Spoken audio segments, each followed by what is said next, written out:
Seguramente has escuchado hablar de pueblos fantasmas, es más, quizá has visto Silent Hill. Bueno, para quienes no lo han visto, Silent Hill es una ciudad de ciencia ficción en donde existe un pueblo que fue destruido a causa de un incendio subterráneo gracias a una secta religiosa. En Silent Hill pues hay llamas debajo del suelo ardiendo constantemente y en el ambiente hay una especie de niebla con ceniza, es todo como muy tétrico. Algo así como un incendio eterno. Pero ahora imagínate vivir realmente en un lugar así, en donde debajo de tus pies, en el subsuelo, realmente hay un incendio, el aire huele a azufre y la tierra se abre como si estuviera maldita. Lo que les voy a contar hoy, chicos, no es una película de terror, es una historia de la vida real. Esto realmente es algo que sí pasó y sigue pasando en un lugar, en un pueblo llamado Centralia. Este era un pueblo que en algún momento estuvo lleno de vida, pero que ahora es una ciudad fantasma a causa de un incendio subterráneo que lleva ardiendo ya más de 60 años y que muchos expertos calculan que va a seguir ardiendo unos 250 años más. ¿Qué fue lo que pasó en esta ciudad? ¿Por qué nadie ha podido apagar este incendio? Es lo que te voy a contar hoy día.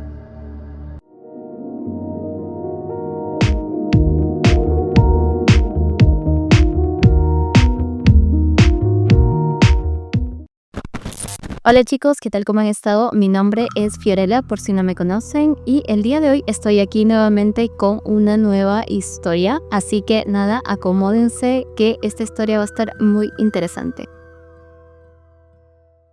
Centralia era un pequeño pueblo que estaba ubicado en Pensilvania y existía ya desde 1841. Este pueblo estaba ubicado bajo una región carbonífera de antracita, que ya les voy a contar qué es la antracita. Y su prosperidad se basaba básicamente en las ricas vetas de carbón bajo sus calles. Era un recurso que impulsó su crecimiento.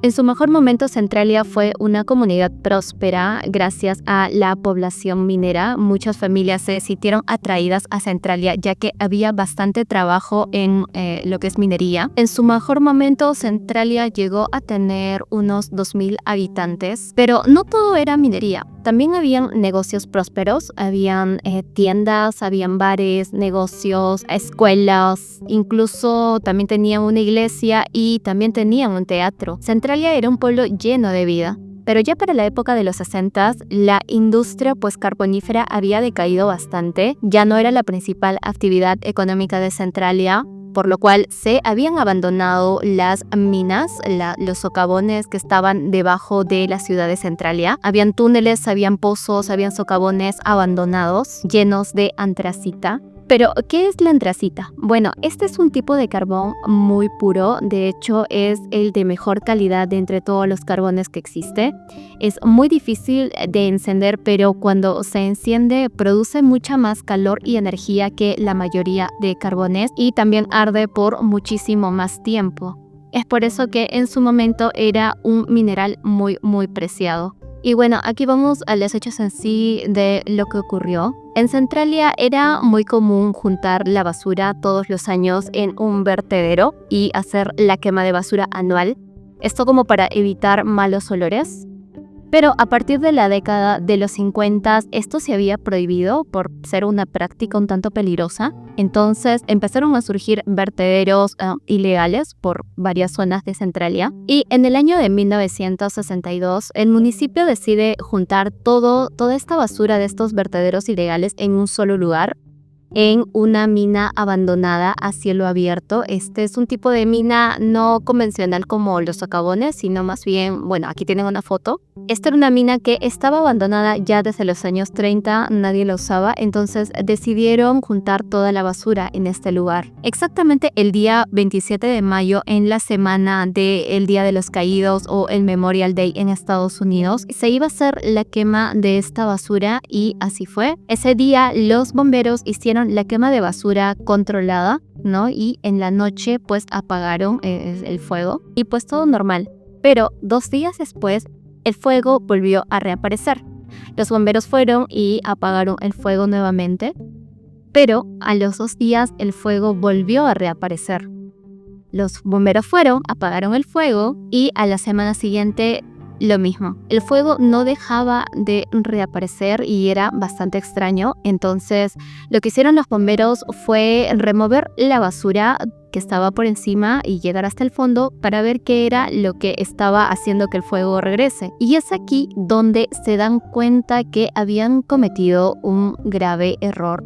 Y es que no se habían dado cuenta de que esta antigua mina no estaba del todo cubierta, sino que había como un hueco por donde el fuego se había colado. Y es por este hueco en donde el fuego accedió a toda la red de túneles. La red de túneles de antracita, que estaba llena de antracita, y el fuego empezó a salirse de control. Los bomberos intentaban controlar este fuego, pero ya se había salido de control. Entonces, 2 meses después, ya en agosto, esto ocurrió en mayo, ya en agosto se decide hacer una asamblea para ver las formas en cómo controlar este incendio subterráneo, pero el municipio al final decidió contratar a una empresa por $20,000. Esta empresa pues se iba a encargar de apagar el fuego, pero hubieron bastantes contratiempos. Lo que sucedió fue que el Estado restringió ciertas actividades de esta empresa. Ellos querían hacer estudios topográficos, ellos querían hacer excavaciones exploratorias para saber el verdadero alcance de este fuego.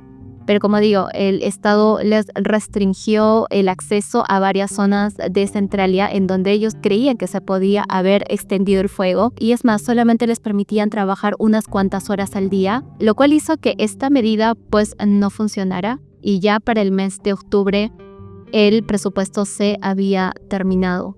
Ese mismo año se intentó financiar más proyectos para contener este incendio, pero ya había llegado el invierno y pues las actividades se volvían bastante difíciles y así fue pasando el tiempo.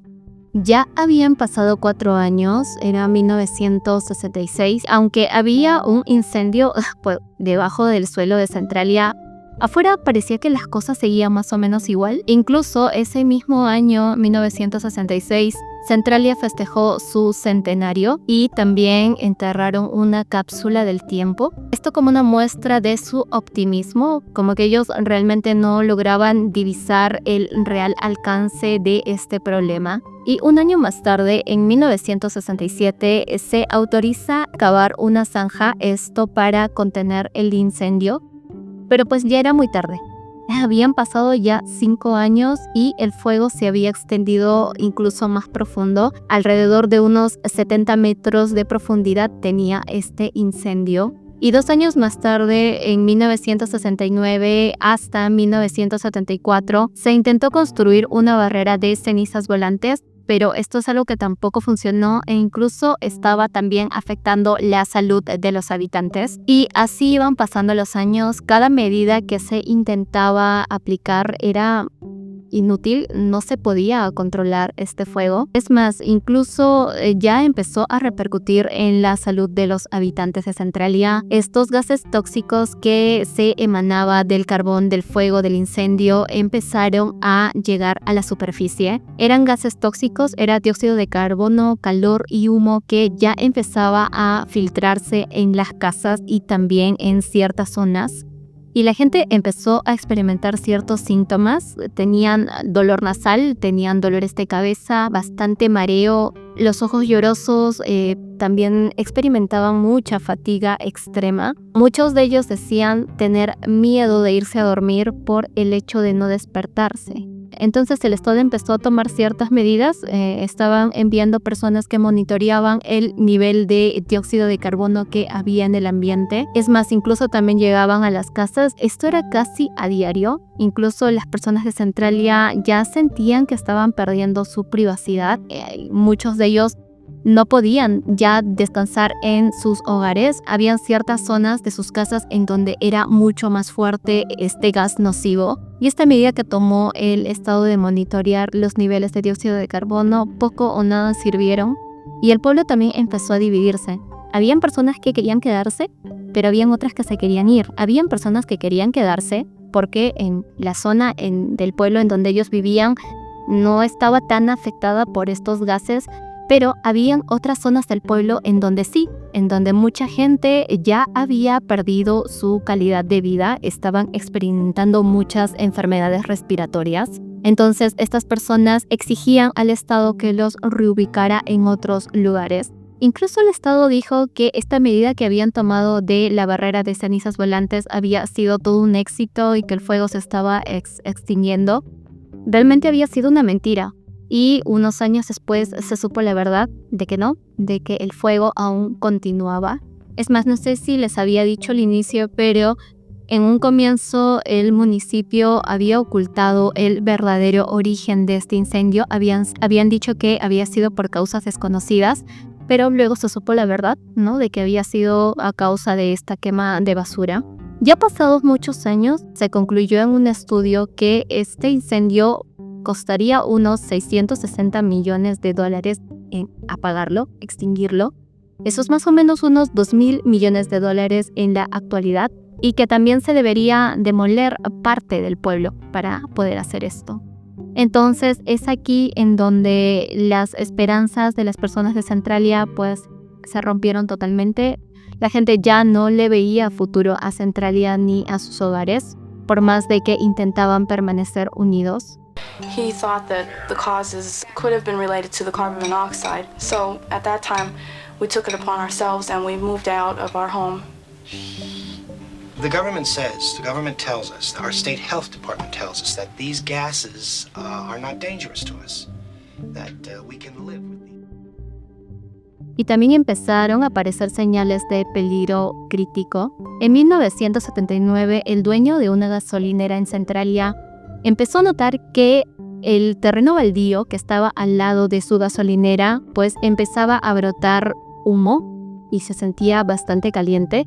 Entonces lo que él hizo fue revisar la temperatura de sus tanques de gasolina, que también estaban de manera subterránea, y al poner el termómetro se dio cuenta que marcaba 59 grados centígrados, y con los días esto iba subiendo más. Entonces esto suponía un peligro de explosión en cualquier momento, por lo cual esta persona tuvo que cerrar su negocio e irse de Centralia. Este fue el primer cierre comercial. Esta fue la primera víctima colateral de este incendio. Y ya entrando a la década de los 80, se instalaron unos respiraderos en ciertas zonas estratégicas de Centralia. Esto con el fin de controlar el humo, que no saliera por cualquier lado, por los sótanos de las personas, de las casas. Pero esto también tuvo un efecto contraproducente. El problema fue que estos respiraderos también permitían la entrada de oxígeno a la red de túneles. Y bueno, sabemos que el oxígeno es algo que es indispensable para que haya fuego. Entonces se cree que esto reavivó aún más las llamas. Y el problema tampoco seguía sin resolverse. Las personas seguían experimentando los efectos nocivos de estos gases tóxicos que igual se liberaban. Y es en 1981 en donde sucede algo que hace a las personas replantearse el hecho de quedarse en Centralia o no. Un niño de 12 años que estaba jugando en el patio de su abuela empezó a darse cuenta que salía humo por una zona del patio. Él se acercó para investigar qué pasaba y fue de un momento a otro que el suelo debajo de él se desplomó totalmente. Se había abierto un hueco de 45 metros de profundidad que estaba a 180 grados centígrados. Felizmente, el niño pudo agarrarse de una raíz de un árbol, como que se aferró a esto y empezó a gritar por ayuda. Fue su primo quien lo rescató, pero pues por milagro sobrevivió. El caso de este niño, Todd Tomboski, le hizo dar cuenta a las personas que el suelo de Centralia ya no era seguro. ¿Qué había pasado? Como les dije, había una red de túneles. Esta red de túneles estaban con soportes de madera. El fuego había quemado estos soportes de madera, lo que había hecho que se creen huecos inestables. Entonces fue aquí donde el suelo del patio de la abuela de Todd cedió. Esto hizo dar cuenta que el suelo de Centralia ya no era sólido. A cualquier persona le podía pasar esto. Y tras este incidente, el Estado decidió reubicar a las personas comprando sus casas. Mucha gente también ya estaba decidida a irse. El problema fue que, digamos, casas que valían $43,000, el Estado solo les ofrecía $17,000 a los propietarios. Es decir, había una especie de devaluación de estas casas. pero la gente estaba ya en una encrucijada, era tomarlo o dejarlo. Y mucha gente se vio forzada a tomar estas propuestas porque si no lo hacían, pues se iban a quedar atrapados en Centralia. Aunque hubieron muchas personas que se resistieron, durante muchos años existieron batallas legales con el Estado para estas personas que querían permanecer en sus hogares, y fue finalmente en el año 2009 que el Estado llegó a un acuerdo. Estas personas podían quedarse en sus hogares hasta el día de su muerte, pero una vez que estas personas ya no estuvieran vivas, estas casas pasarían a manos del Estado, es decir, no podrían dejarlas a sus descendientes. Y es así como tristemente el pueblo de Centralia fue desapareciendo con los años, poco a poco, fue algo gradual. Incluso también comenzaron a surgir sospechas sobre las verdaderas intenciones del Estado. Mucha gente creía que el Estado quería apropiarse de los derechos de la mina. Estas personas creían que aún quedaba mucha antracita debajo del suelo de Centralia y que esta antracita estaba valorizada en billones de dólares y que, bueno, por eso el Estado quería los derechos de estas minas. Pero también había muchas personas que creían que esto no era cierto. Lo que sí es seguro es que sí queda bastante antracita debajo del suelo de Centralia y que muchos expertos calculan que estas llamas, que este incendio va a perdurar por 250 años más. Y también les había comentado que para el centenario de Centralia en 1966 se había enterrado una cápsula del tiempo. En el año 2014 esta cápsula fue desenterrada y cuando la sacaron, vieron los objetos que en ese tiempo representaban a lo que era Centralia. Y si hablamos de consecuencias, no hubo muertes directas por este incendio subterráneo, pero sí mucha gente llegó a desarrollar cáncer a causa de esta prolongada exposición a los gases tóxicos. La ciudad fue demolida en su totalidad, solamente se pueden apreciar las calles que en algún momento estuvieron llenas de personas, llenas de negocios, es lo único que queda. La naturaleza pues reclamó su posición, empezó a reverdecer todo Centralia, se pueden ver animales, se puede ver bastante vegetación. Actualmente solo viven 5 personas en el lugar, hay 5 casas como muy aisladas. También hay ciertas curiosidades y es que este vertedero en donde se inició el fuego quedaba cerca o al lado de un cementerio. Al momento de instalar estos respiraderos, pues esta fue una de las zonas estratégicas y se afirma que los muertos de este cementerio fueron incinerados por el incendio debajo de la tierra y que a través de estos respiraderos pues sus cenizas salieron hacia todo el ambiente. Algo un poco turbio. También Centralia tenía una carretera principal, era la Ruta 61, pero pues esta carretera también empezó a experimentar ciertos problemas en el pavimento se comenzó a abrir, tal cual Silent Hill. Entonces se construyó una carretera alternativa. Esto iba a ser algo provisional, pero se quedó así, no se podía recuperar la Ruta 61 y durante mucho tiempo, durante 25 años, esta carretera era visitada por las personas curiosas de Centralia que querían saber lo que había sucedido en Centralia, y esta carretera es conocida como la carretera de grafitis o grafiteada. Habían bastantes grafitis que dejaban los curiosos, pero ya en el año 2020 el Estado decidió rellenarla toda de montículos de tierra porque era bastante peligroso que las personas pasaran por este lugar. Ahora ya no se pueden ver los grafitis, pero igual si tú intentas pasar por este lugar, pues te va a caer una multa. Y este incendio subterráneo no solamente ha afectado a Centralia, también ha habido un impacto en pueblos vecinos. Existía un pueblo llamado Burnsville muy cerca de Centralia que también tuvo que ser evacuado. Y existe otro pueblo un poquito más lejos, pero que también está debajo de la misma veta de carbón antracita. Y se estima que en unos años este pueblo también va a tener que ser desalojado de su sitio. Es algo realmente triste. Y bueno amigos, esta es la historia de Centralia. Durante muchos años se intentó contener este fuego, se intentó apagar este fuego, pero todo fue en vano. Mucha gente perdió sus hogares. Lo que alguna vez fue un pueblo lleno de vida, lleno de personas, lleno de unidad, al final terminó por desaparecer.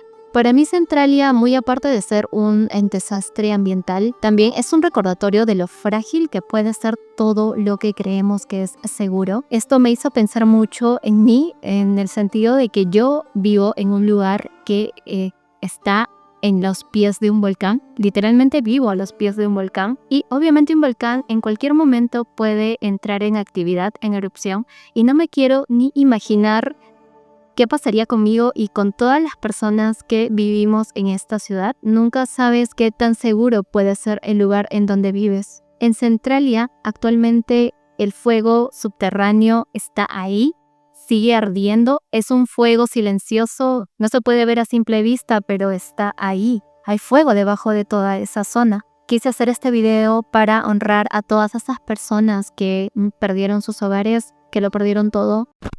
Y bueno chicos, esto es todo por el día de hoy. Muchísimas gracias por acompañarme en este momento. Todo el contenido que hago aquí lo hago con mucho cariño para todos ustedes. No olviden darle like al video. También me pueden seguir en mis redes sociales. Ahora solo manejo Instagram. Pueden escribirme por ahí también si desean. Y también estaría muy agradecida si pudieran comentarme de temas o historias en particular que quisieran que yo trate.